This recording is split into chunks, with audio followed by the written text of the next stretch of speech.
देखिए friends, judicial process का creative nature के बारे में बात करें तो देखिए जो न्यायाधीश होते हैं उनका काम केवल कानूनों की व्याख्या करना ही नहीं होता, बल्कि वे नए सिद्धांत भी प्रतिपादित करते हैं और जिससे न्यायिक प्रक्रिया जो है एक क्रिएटिव बन जाती है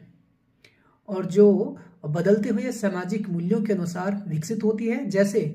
विशाखा वर्सेस राजस्थान राज्य के मामले में सुप्रीम कोर्ट ने जो कार्यस्थल पर महिलाओं के साथ यौन संबंध होता था उसके संरक्षण के लिए कुछ गाइडलाइन जारी किए, जो कानून न होने के बावजूद भी वह न्याय की आवश्यकता को पूरा कर रहा था।